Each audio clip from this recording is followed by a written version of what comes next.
Hello mga mamilash! Bago nga ako pumunta kila nanay, inayos ko muna yung mga halaman ko. Binungkal ko para gumanda. Eto na naman at naglalakad na ako. Kay aga dyan pero sobrang init. Nasa may tulay na agad ako. Araw-araw mga mamilas, diyan ako nagdadaan. Kasi diyan lang talaga daan. Pero bago ako dumiretso ko la nanay, syempre bibili muna ako ng gulay na kailangan ko.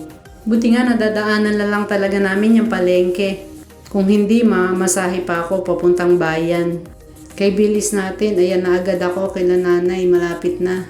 Ito yung nakakatakot, yung pagtawid. Kaya mga mamilas, yung mga anak natin, iingatan natin, huwag natin pababayaan sa kalsada. Kung ako nga na medyo matanda na, ayun, natatakot pa akong magtatawid. Talagang abot tingin ko sa kaliwat kanan. Pagdating ko, gawa agad ako. Alam nyo ba, biglang nawala ng kuryente kila nanay ko. Nagulat ako, biglang dumilim.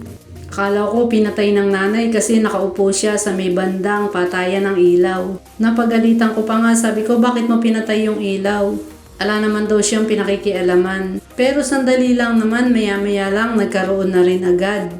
Madalas nga ditong nawawala ng kuryente. Kaya yung kapatid ko abot-abot ang reklamo. Ayun nga at nung nagsasangga ko bigla na lang kakuryente. Ang bilis lang naman pala, okay lang. Pero sabi ng kapatid ko, araw-araw daw nawawalan ng kuryente sa kanila. Ayun at kumain na yung dalawa, ako naman nagpipirito dito ng isda.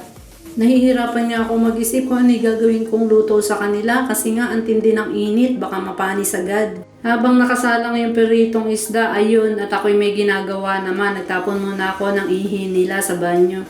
Sining ko naman, nahuli na naman kumain, nauna naman sila nanay.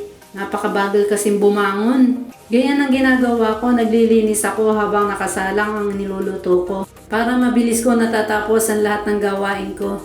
Ayun si nanay at pinainom ko na ng gamot. Mamaya makalimutan na naman, pagalitan ako ng kapatid ko. Sinasabi kasi niya lagi sa akin na paiinumin ko na si nanay ng gamot pagkakain. Matapos ng lahat at paalam na ako sa kanila. Kasi sa amin naman ako gagawa. Kung may sasakyan lang ako, gusto ko ipinapasyal sila nanay ko. Para naman naaalis sa bahay na yon, lagi na lang silang nakakulong.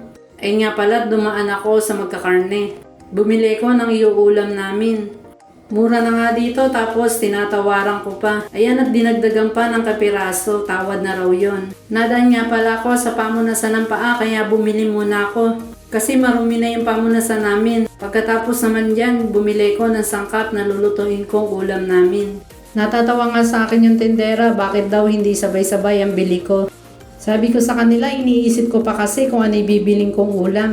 Kaya hindi agad ako makapag-decide kung ano yung bibiling kong gulay.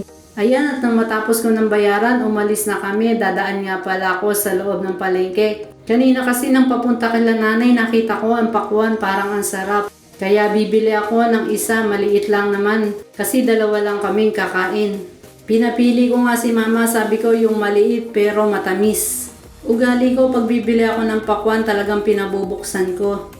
Pauwi na kami dyan. Bye. God bless.